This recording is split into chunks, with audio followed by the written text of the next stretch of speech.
Good morning, everybody. For some reason this morning, I noticed a little bit of a change in my face. Very subtle. It almost looks like it got a little bit younger, tiny bit, but then it's just weird because that's what it looked like this morning when I woke up. And actually, I feel a lot stronger. It's a trip. Okay, so every day or every other day or whatever, I do these videos to put out information based upon the state of my body, mind, and spirit on the J Juice. So that way you see a difference from when I first began. If you were to go through the old videos, you can see how I was all over the place, and then you can see the videos today, and then you can compare the two. Okay,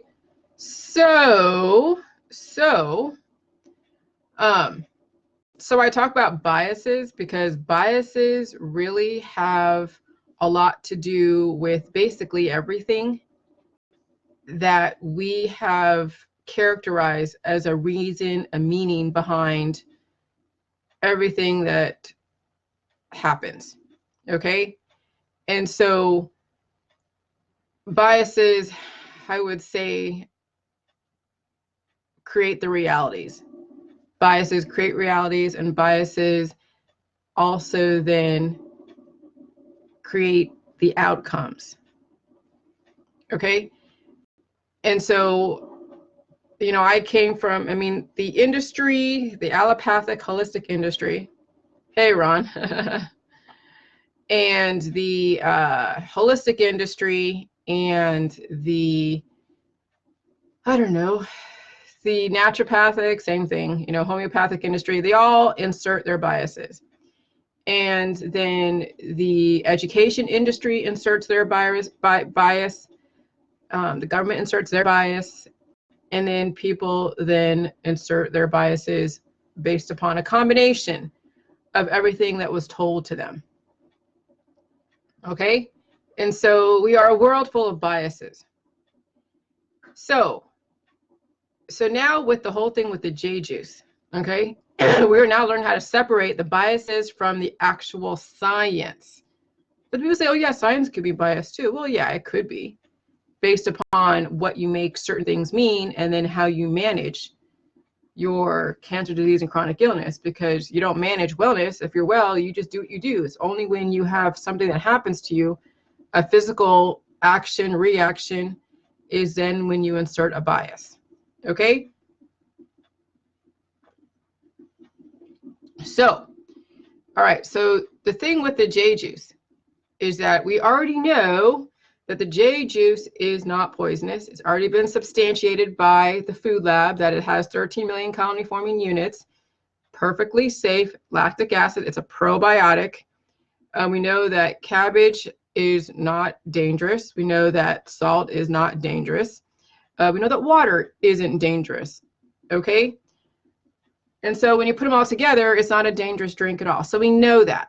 There is nothing dangerous about cabbage, water, and salt, and then lactic acid, the lactobacillus, the fermentation. Okay? And then we have symptoms. Now, symptoms, how people characterize symptoms is where the biases get inserted. And this is why the outcome is always very predictable based upon how you insert, what kind of biases you insert to characterize symptoms. So one of the biggest things right now, when it comes to the J Juice and the fears, is the high blood pressure and the J Juice, the amount of salt, okay? But I'm going to tell you this. Do you know what high blood pressure really is? Okay? So when people characterize, oh yeah, the reason why I have high blood pressure is because I have a high salt diet and I have this and I have that and I have, all these different things and I have to stay away from this food and that food and all this stuff. But really what high blood pressure is, the scientific reason why high blood pressure exists is an imbalance in your epinephrine gland, that hormone, adrenaline. When somebody has high blood pressure, they have imbalances obviously in their cardiovascular system, but really it's they're producing too much epinephrine. Okay? So what do people do to then calm down their adrenaline? They take norepinephrine. or norepinephrine. Okay? That's what drugs are, is they manage your imbalances. They manage your overproduction or underproduction of any freaking symptom that you have. Diabetics that are not producing enough insulin, they go and take insulin medication because they have an imbalance in their pancreas. Okay, when you have hormonal imbalances, then you will see bad behaviors, you will see medication, you will see the aging process, you will see cancer, disease, and chronic illness. Okay? So high blood pressure. That's why when people do the J-juice, not everybody gets high blood pressure or what they think is high blood pressure. Okay? Because guess what the salt is? Salt is an energizing force. So is caffeine. So is certain amphetamines. Okay? There are drugs that will go and manipulate your adrenaline and then just make you start racing and waking up and all this other stuff. When people characterize coffee as bad, it's because they have an imbalance in their adrenaline, and they also have weaknesses in their heart and their lungs and in their brain and all that stuff. And so this is why then you have people demonizing foods, because they have imbalances that they're now imposing and projecting onto everybody else and saying, hey, no, you should not be doing this. You should not be drinking this. You should not be eating this. You should not be doing all this stuff. And so that's when you see then all of the activists and the health and wellness world coming out and demonizing everybody and their mother based upon their imbalances. And they congregate together. Say, oh, yeah, you have the same condition that I do. Okay, we're going to have a low sodium diet together. I mean, I'm watching somebody on my Facebook go, like, oh, I'm eating a low sodium diet. And I'm like, I wasn't going to say anything. I'm like, oh my God. This guy has an adrenaline and epinephrine imbalance, and his doctor, now here's the thing, the doctors insert their biases. They don't get to the root cause of why, they just manage your symptoms.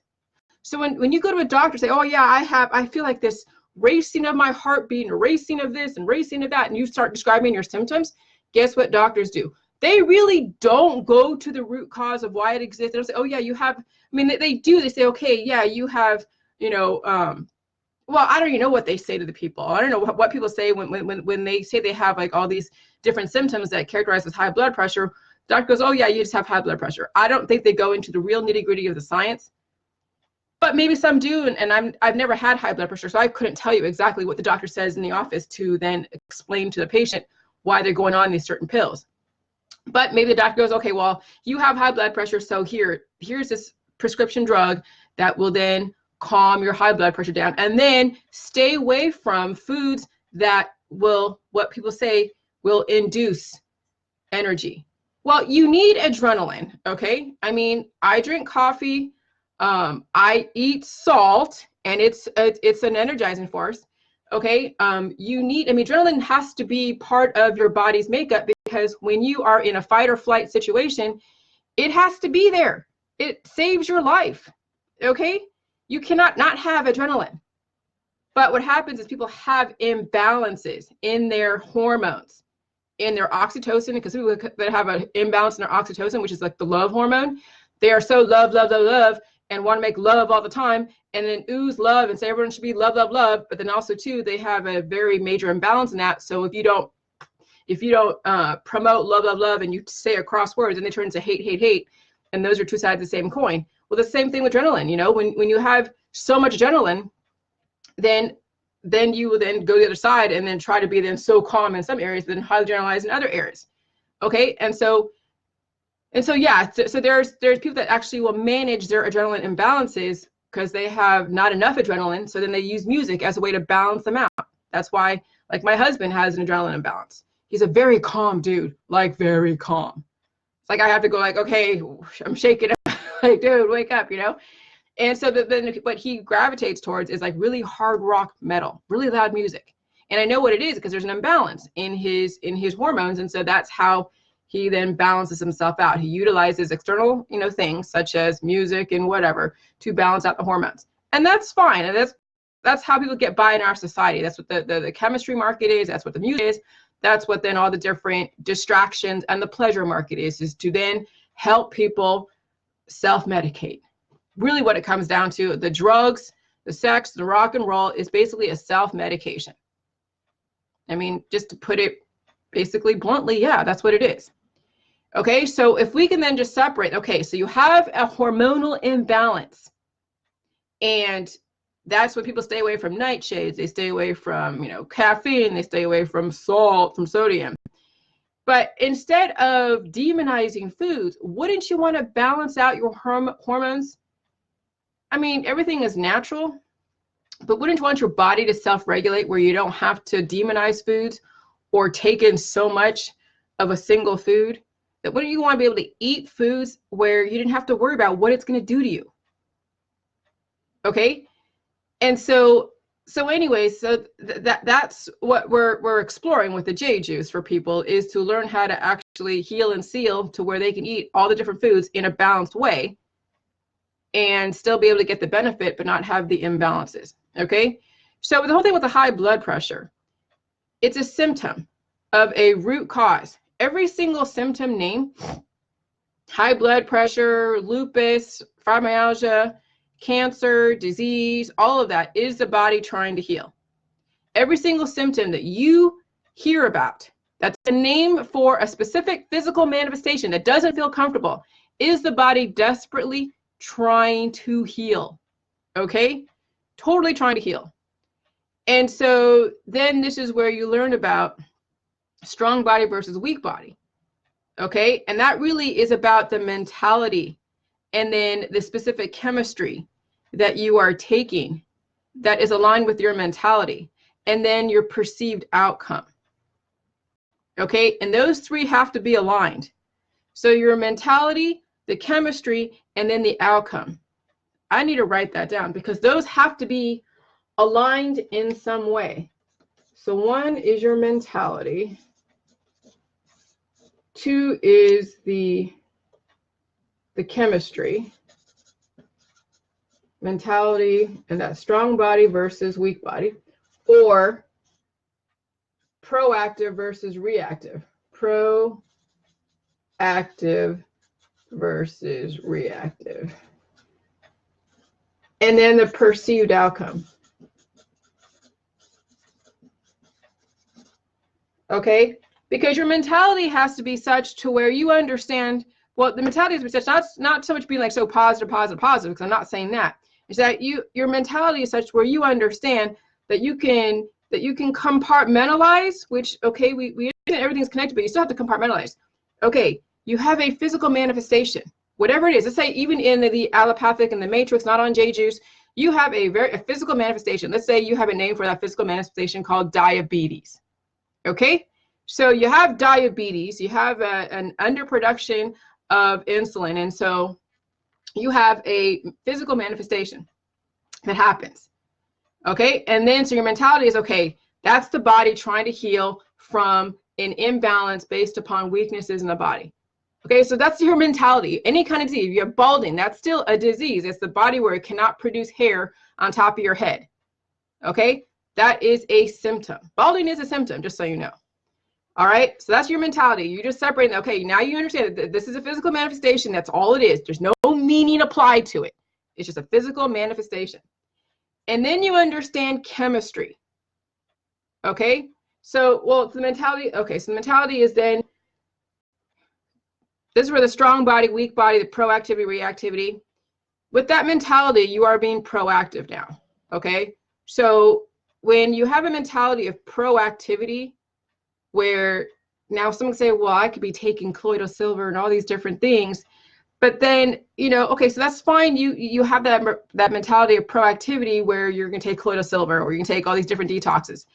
Okay, so you're kind of sort of there a little bit, but you're taking in the wrong chemistry. So I guess it's a little bit of I would say, what is it? An improvement in the mentality, before you actually discover that you can actually manage your own cancer, disease, and chronic illness, when you are now looking at doing things proactively to stop the symptoms. Because really, we want to stop the symptoms, but it's how you stop it and why you stop it is really the difference, okay? And then it gets a little bit convoluted a little bit for some people because they're still in that mentality of reaction mode.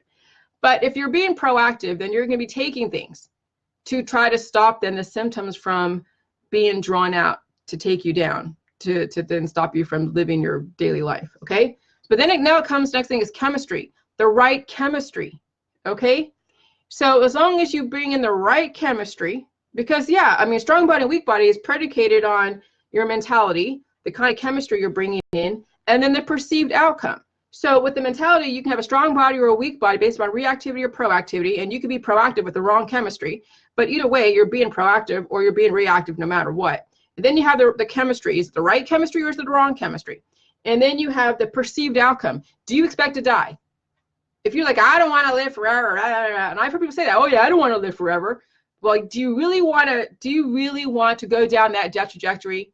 Do you think that you're just gonna drop dead one day because that's your time? Or what happens is that you get a stroke and you're half paralyzed, and then you're put in a nursing home where some stranger wipes your butt that you don't even know, who doesn't even care about you.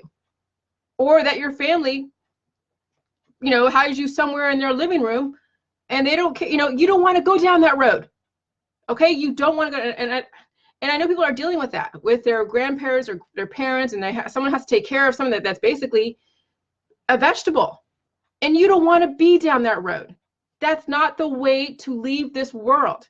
You don't want to leave this world at all. Why would you want to leave this world even that way? There's no good way to leave this world. Okay?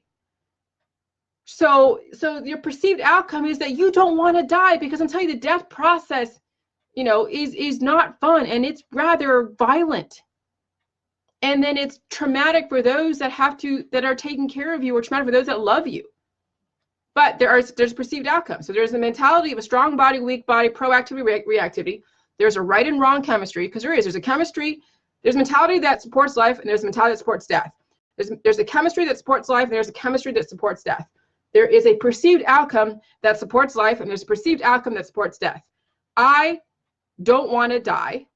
I am doing everything I can to make sure I bring the right mentality and the right chemistry, so the outcome is going to be then favorable for my indefinite life.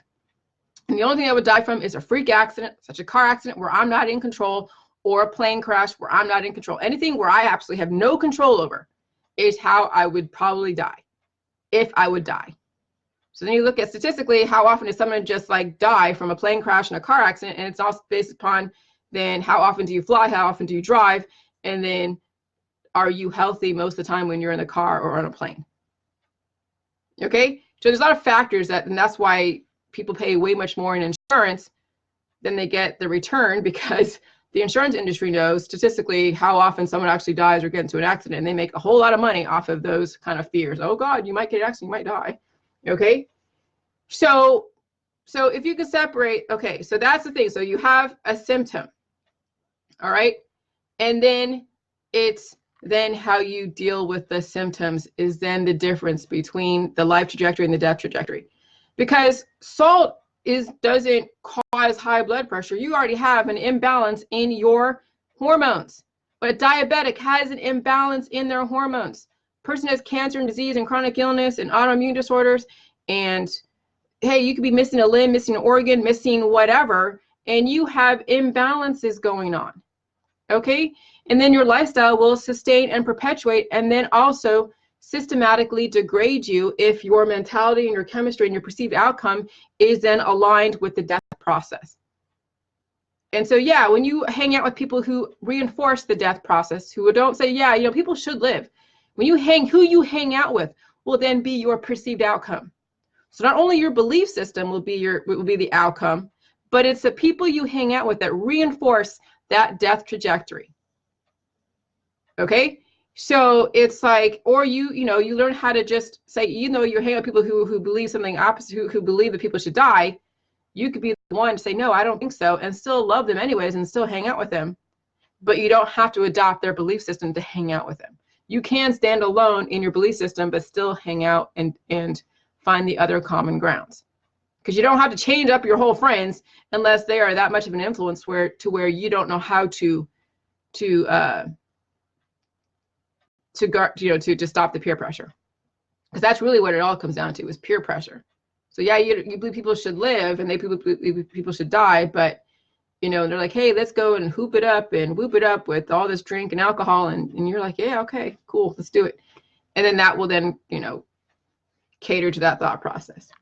Okay, So the whole thing with me, I was this weekend, I was around someone with that kept getting over a cold and a flu. You know, I mean, it's a family that caught the flu virus, and they're, you know, and so we didn't go to their house on Saturday. We went on Sunday, or not Sunday. We went the following week. We went over to the house to go pick up Jason's car. And so, you know, I was around them. I hung out. You know, they weren't completely done with the flu virus. They were still communicable, but I had no fear. But I know every single time you get a symptom, chemistry and your perceived outcome, that virus is shit, trying to reconnect. Okay, I hate when this happens. Due to poor wireless connection.